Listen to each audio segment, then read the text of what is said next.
ओम साई राम। युग युग एक समय की अवधि है जो एक विशिष्ट चक्र या युग को दर्शाता है। यह चक्र अनंत है और प्रत्येक युग के बाद एक नया युग आता है।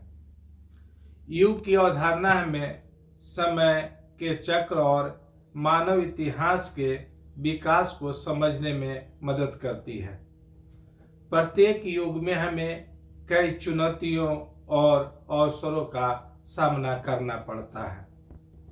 युग चक्र स्वास्थ्य के रूप में समझते हैं। मुख्यतः 4 प्रकार का युग होता है। मुख्यतः 4 प्रकार का युग होता है।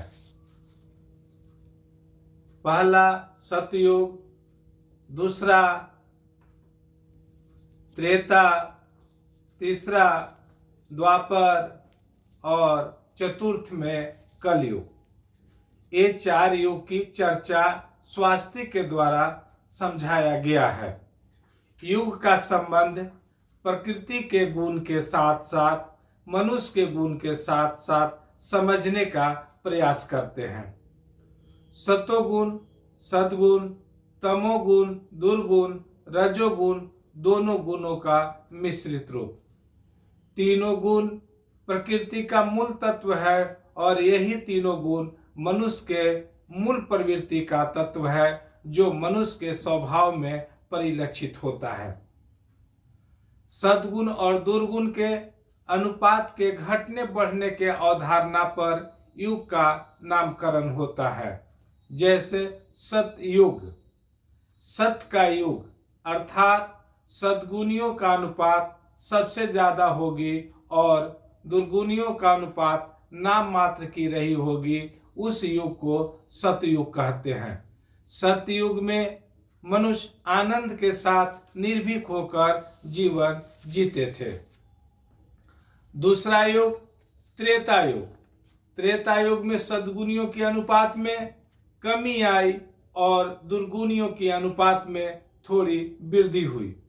इस युग को त्रेता युग कहते हैं। त्रेता युग में श्री राम आए और रावण का संहार कर ऋषियों, संतों एवं समाज को भय मुक्त वातावरण दिए। तीसरा युग द्वापर युग। द्वापर युग में सद्गुणियों का अनुपात में और ज्यादा कमी आई और दुर्गुणियों के अनुपात में थोड़ा ज्यादा वृद्धि हो गई, इसलिए इस युग को द्वापर युग कहते हैं। द्वापर युग में अवतार लेकर श्री कृष्ण भगवान आए और कंस एवं दुष्टों का अंत कर भय मुक्त समाज का निर्माण किए। चौथा युग कलयुग। कलयुग में सद्गुणियों का अनुपात में बहुत कमी आई और दुर्गुणियों के अनुपात में बहुत ज्यादा वृद्धि हो गई, इसलिए इस युग को कलयुग कहते हैं। कलयुग में मानव तन में श्री साईं बाबा आए। श्री साईं बाबा ने किसी व्यक्ति विशेष का संहार नहीं किया। श्री साईं बाबा का संदेश है मनुष्यों के लिए, हे मनुष्य, सद्गुण और दुर्गुण तुम्हारे ही अंतस्थ में अवस्थित है। यह दोनों गुण कहीं बाहर से शरीर में प्रवेश नहीं करता है। आत्मा के गुण के रूप में सद्गुण है और स्थूल शरीर के गुण के रूप में दुर्गुण है। हे मनुष्य, अभ्यास के द्वारा तुम अपने सद्गुणों को अनुपात को बढ़ाओ और दुर्गुणों के अनुपात को कम करो। तुम्हें सतयुग में जीवन जीने का एहसास होने लगेगा। सद्गुण का मतलब प्रेम, दया, करुणा, क्षमा, संतोष, त्याग, सहयोग, धैर्य, निश्चलता, निस्वार्थ और अहम शून्य।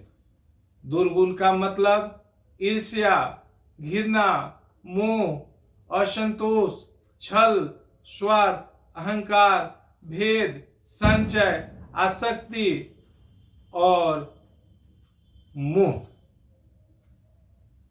बोलिए समस्त सद्गुरु साईनाथ महाराज की जय।